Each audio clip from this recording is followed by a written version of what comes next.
My parents said $5,000 was too much to save my leg. They said hardship builds character. My sister laughed. My broke brother emptied his life into my hands, and everything changed after that. If you believe family betrayal hurts deeper than any enemy ever could, subscribe now. These stories aren't easy, but neither is surviving the people who were supposed to love you. I was 26 when the doctor stopped sugarcoating it. He leaned back in his chair, fingers steepled, eyes soft in that rehearsed way doctors use when they already know how the conversation will end. The MRI scans glowed behind him like a bad omen. "If we don't operate within the month," he said, "you're going to lose the leg. Not might, not there's a risk, going to." I nodded like I understood, like my chest wasn't caving in. "How much?" I asked. He hesitated. That hesitation cost more than the number that followed. $5,000, with insurance. That's the deductible and post-op care. $5,000. It wasn't a fortune. It wasn't nothing either. It was just enough to expose people. My parents sat across from me at the kitchen table that night, same table I'd done homework on, same table my mom once cried at when our dog died, same table that had held birthday cakes and apology letters, and family meetings that always ended with me saying sorry first. Dad leaned back, arms crossed, jaw tight. "We just bought the boat," he said. I blinked. "The what?" "The boat," he repeated, annoyed now. "You know, the one we told you about, down at the marina." Mom nodded, like that settled it. "We've already committed." I waited for the rest, the part where they said, "But of course we'll help you." It never came. "So," I said carefully, "you're saying no?" Mom sighed, the dramatic kind, the kind she used when she wanted to look like the victim. "Honey," she said, "a limp will teach you responsibility. You've always depended on others too much." That one landed deep. Old wound, familiar pain. My sister, Kayla, snorted from the couch, didn't even look up from her phone. "You'll manage," she said. "People do worse with less." I stared at them, all of them, trying to figure out when exactly I became expendable. "I'm not asking for a handout," I said. "I'll pay it back. I just need help now." Dad shook his head. "You're an adult. Figure it out." That was it. No yelling, no slammed doors, just a clean, surgical refusal. I went to my room and closed the door like I was 12 again, pressing my forehead to the wood, breathing through the pain in my leg and the heavier one blooming in my chest. I didn't tell my brother right away. Ethan was the oldest, the black sheep, the one who never quite got it together in my parents' eyes. He worked construction, lived paycheck to paycheck, drove a truck that rattled like it might give up any day. But he showed up. He always did. When I finally told him, voice shaking, pride already shredded, he didn't ask why our parents wouldn't help. He just said, "How much?" "5,000, I whispered. "I know it's insane. I don't expect." He said, "I'll see what I can do." That was it. 2 days later, he knocked on my door. He looked different somehow, thinner, tired in a way sleep doesn't fix. He sat on the edge of my bed and pulled an envelope from his jacket. "I sold my tools," he said. "Most of them, anyway. Got 800. I stared at the envelope, at his hands. Hands that built houses. Hands that fed him. "You did what?" I croaked. He shrugged. "Tools can be replaced. You can't." I broke then, full-on, ugly crying, snot, shaking, the whole thing. "I can't take this," I said. "You need those." He smiled, small, sad, familiar. "Don't make this harder," he said. "Just get better." From the hallway, I heard my parents arguing about marina fees. The surgery went ahead thanks to loans, donations, and that envelope I never wanted to open. I woke up, groggy, disoriented, my leg wrapped and aching, but still there. The doctor said it was a success. Everyone congratulated me. Everyone except my family. Mom posted on Facebook about grateful seasons. Dad complained about hospital parking. Kayla didn't visit at all. Ethan came once, limping himself now. "I'll be fine," he said when I asked about work, too quickly. Something in his voice lodged in my chest. I didn't know yet what his sacrifice would cost him. I didn't know yet what my parents had hidden. But lying there, staring at the ceiling, I felt something shift. A quiet, irreversible understanding. Family isn't who shares your blood. It's who bleeds when you do. Recovery was supposed to be the hard part. That's what everyone said. The pain, the physical therapy, the slow crawl back to normal. They talked like once the incision healed, everything else would line up behind it, like bodies and lives followed the same rules. They don't. My leg healed on schedule. Clean stitches, good mobility. The surgeon called me lucky, which felt like a bad joke considering how close I'd come to losing it. I learned how to walk without flinching, how to stretch through the stiffness, how to smile at coworkers who said things like, "At least it wasn't worse." But something else was rotting quietly underneath. My family stopped calling. Not all at once, that would have been obvious. They did it the way people who don't want to feel guilty always do. Slow fades, delayed replies, conversations that felt shorter every time. Mom called once a week at first, then every other, then only when I called her. "How's the leg?" she'd ask, like it was a houseplant. "Still attached," I'd say. She'd laugh, too loud, then pivot. "Your father's been busy at the marina. The boat's already costing us more than we expected." I started recognizing the pattern. Every conversation curved back to them, their expenses, their stress, their sacrifices. Never Ethan, never me. Kayla didn't even pretend. She sent a single text after the surgery. "Glad it worked out." No visit, no call, no follow-up. She posted pictures instead. New clothes, new restaurants, hashtags about grind culture and earned not given. Our parents liked every post within minutes. I told myself it didn't matter, that I was too old to care, that families were complicated, and I was being sensitive. That lie lasted exactly 3 weeks. Ethan stopped answering my calls. At first, I assumed he was busy. Construction hours were brutal. Then I noticed the timing.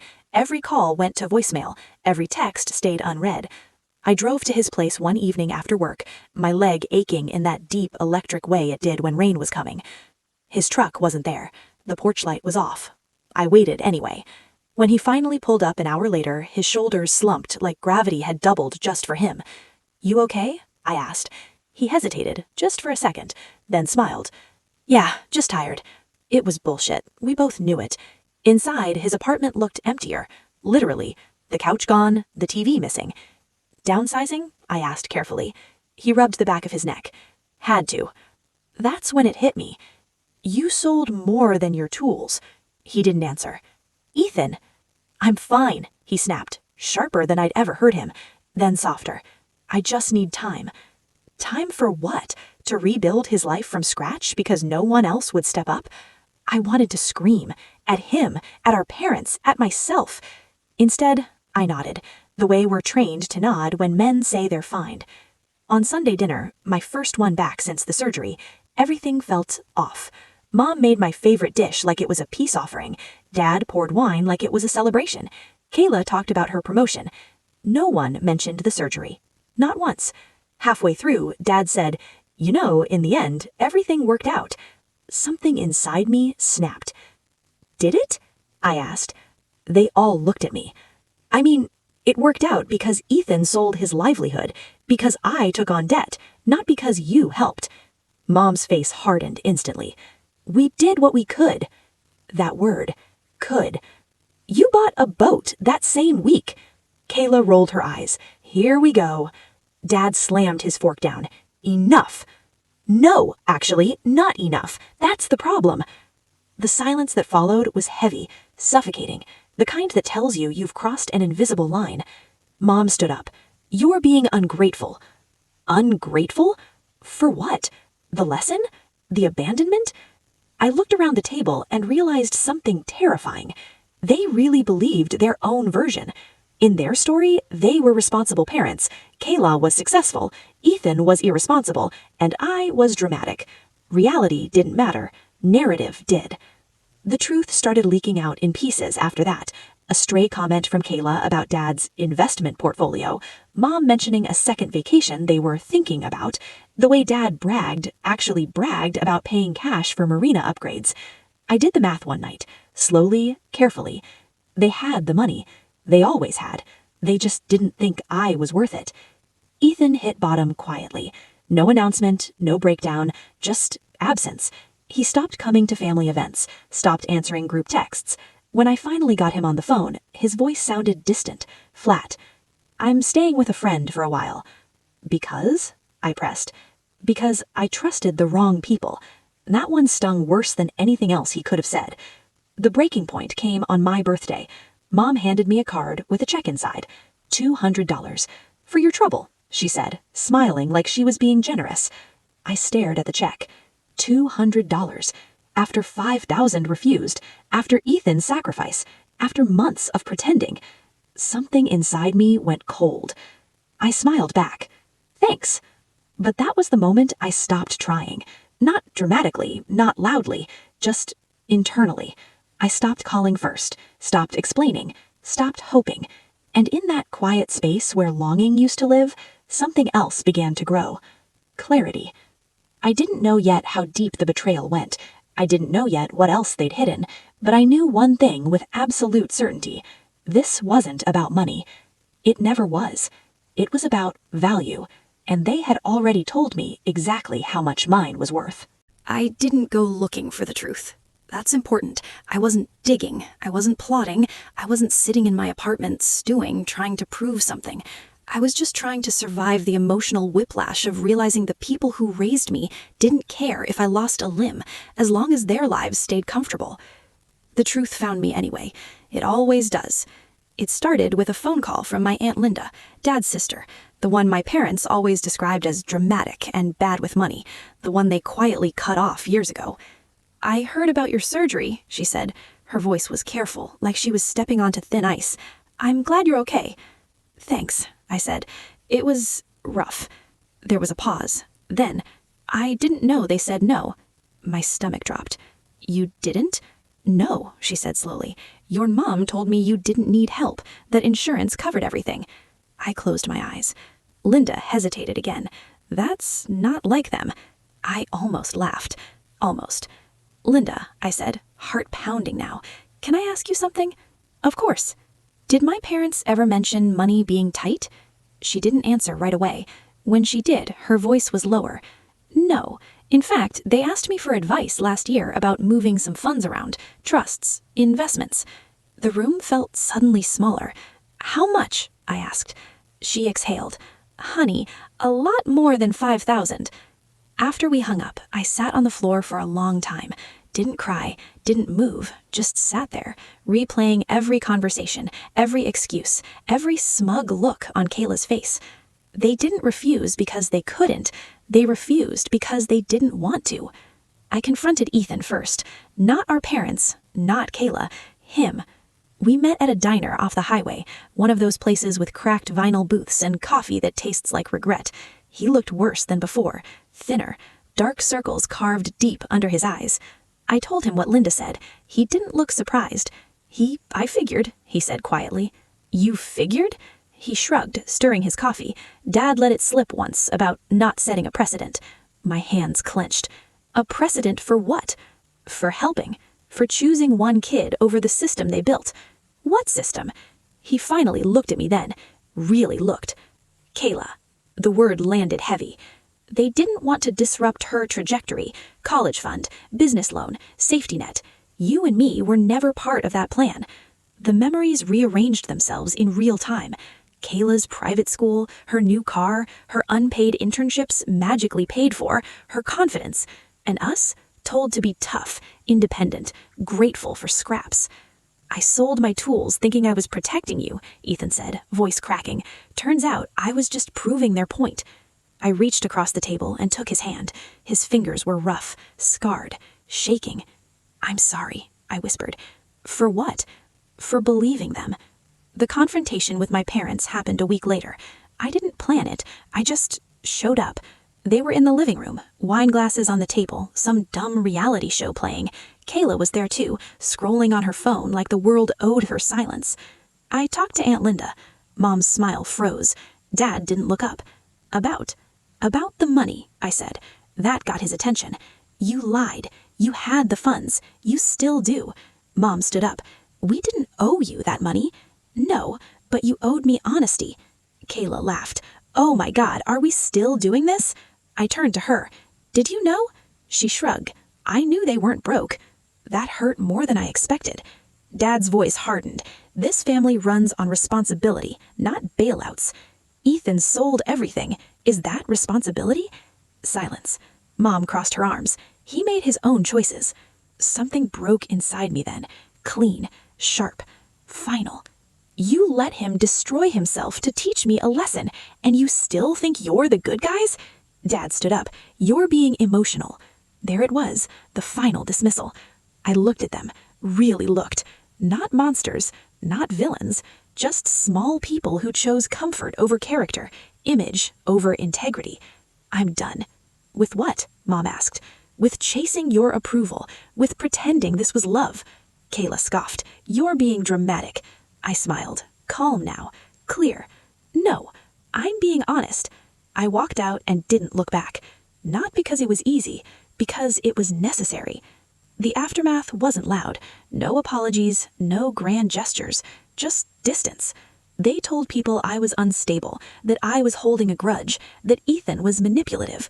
I let them, because I had something they didn't. The truth. And it was only a matter of time before it caught up to them. Revenge doesn't always announce itself. Sometimes it shows up quietly, dressed like self-respect, carrying nothing but patience and receipts. I didn't cut my family off all at once. That would have been dramatic, emotional, too easy for them to dismiss as me acting out. Instead, I did something far more unsettling. I moved on. Not spiritually, not metaphorically, practically. I changed my number. Not blocked, changed. I forwarded nothing. I updated my emergency contact. I removed my parents' address from my records. When HR asked who should be notified if something happened to me, I wrote Ethan's name without hesitation. That was the first real revenge. They didn't notice at first. People like my parents never do. They assume permanence. They assume access. They assume forgiveness will always be waiting where they left it. It wasn't. Ethan and I rebuilt slowly, painfully, honestly. He moved in with me for a while, slept on the couch, took temp jobs, learned to ask for help without apologizing for existing. We didn't talk about the past much, not because it didn't matter, but because it already had its claws in us. One night, months later, he said, "You know they'll regret it." I didn't answer right away. "Maybe," I said finally, "but that won't change what they did." And it didn't. The reckoning didn't come from me confronting them again. It came from exposure. Unavoidable, accidental, devastating. Dad had a minor health scare, nothing serious, just enough to rattle him. He ended up in the same hospital where I'd had my surgery, same floor, same insurance provider. The billing department flagged something. Turns out, when you lie long enough, the truth catches you on paperwork. A nurse recognized my last name and asked an innocent question. "Are you related to the young woman who almost lost her leg last year?" Dad nodded proudly. "That's my daughter." The nurse smiled, then frowned. "I remember her. She needed help with the deductible. I assumed family stepped in." Dad didn't answer. The silence stretched. That moment followed him. Doctors talk, nurses talk, so do extended relatives who overheard just enough. Aunt Linda didn't keep quiet this time. Neither did Ethan. He didn't rant, didn't accuse. He just told the truth when asked. "I sold my tools so my sister could walk," he said once, casually, at a family gathering I wasn't even at. "Our parents had the money. They just chose not to use it." The room went still. That's the thing about truth. It doesn't need volume. Kayla felt it first. Her image cracked. The golden child halo dulled. People started asking questions she couldn't answer without sounding cruel. Her self-made narrative lost traction when someone asked why her parents could fund her ventures but not her sister's surgery. She called me for the first time in a year. I didn't pick up. She texted, "We need to talk." I deleted it. That was the second real revenge. My parents tried later. Emails, cards, vague apologies wrapped in justifications. We did what we thought was best. We never meant to hurt you. Families make mistakes. They never said sorry with conditions, so I never responded. The final confrontation came unexpectedly. A funeral, distant cousin. I went for Ethan, not them. Mom saw me across the room and froze like she'd seen a ghost. She approached slowly, older now, smaller. "You look well," she said. "I am," I replied. She swallowed. "We miss you." I met her eyes, calm, grounded. "I don't miss who I had to be to stay," I said. Her face crumpled. Dad stood behind her, silent, ashamed. That was it. No yelling, no tears, no closure speech. Just understanding too late. Ethan's life stabilized. Not magically, earned. He rebuilt his toolkit piece by piece. Different job, better boundaries. He stopped trying to earn love from people who measured worth in convenience. I paid off my debt, slowly, proudly. I walk without pain now. Sometimes when the weather changes, I feel a dull ache in my leg. A reminder, not of what I lost, of what I survived. My parents still have their boat. They also have empty holidays, unanswered calls, and the quiet, gnawing realization that the daughter they dismissed became the one who left and never needed them again. That's the moral defeat. Not ruin, irrelevance. They underestimated my value. Now they live with the cost, and I live free.